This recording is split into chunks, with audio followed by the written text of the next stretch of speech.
എല്ലാ കൂട്ടുകാർക്കും പത്തരമാറ്റിൻ്റെ നാളത്തെ പ്രൊമോ റിവ്യൂയിലേക്ക് സ്വാഗതം. അങ്ങനെ ദേവേനി നാനേനെയും കൂട്ടിയിട്ട് അനന്തപുരിയിലേക്ക് വന്നിരിക്കുകയാണ് കേട്ടോ.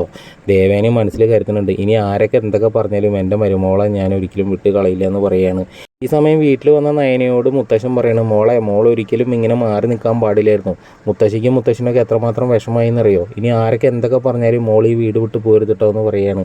അതേ വാക്ക് തന്നെയാണ് കേട്ടോ ആദർശം പറയണത്. ഇനി എന്തൊക്കെ പറഞ്ഞാലും നയനെ നീ പോവരുത് കേട്ടോ, നീ ഉറച്ചിവിടെ നിൽക്കണമെന്ന് പറയാണ്. ഈ സമയം ഭൂലോക ഫ്രോഡായിട്ടുള്ള ജലജ മകനായിട്ടുള്ള അബിയോട് പറയാണ്, ഇനി ഈ വീട്ടിൽ പല സംഭവങ്ങളും നടക്കും. അമ്മായിയമ്മ അവളുടെ മുന്നിൽ കീഴടങ്ങിയത് കൊണ്ട് ഇനി മുത്തശ്ശനും മുത്തശ്ശിയും അവളുടെ പേർക്ക് സ്വത്തുക്കൾ മുഴുവൻ എഴുതി കൊടുക്കും. അവസാനം നീയും ഞാനും ഒക്കെ ഈ വീട് വിട്ട് ഇറങ്ങേണ്ടി വരും. ആ ഒരു അവസ്ഥ വരരുത്. എത്രയും പെട്ടെന്ന് അവളെ ഈ വീട്ടിൽ നിന്ന് അടിച്ചിറക്കാനുള്ള പദ്ധതി തീരുമാനിക്കും എന്ന് പറഞ്ഞിട്ട് കുരുട്ടുബുദ്ധി ഇങ്ങനെ ചെവിയിൽ ഓതി കൊടുക്കാൻ കേട്ടോ. പിന്നീട് ആദർശിനോട് ദേവേനി പറയാണ്, യാഥാർത്ഥ്യം എനിക്ക് മനസ്സിലാക്കാൻ പറ്റി. അതിൻ്റെ റിസൾട്ടാണ് ഇപ്പം നയനമോളെ ഞാൻ ഇവിടേക്ക് കൊണ്ടുവന്നിരിക്കണമെന്ന് പറയാണ്.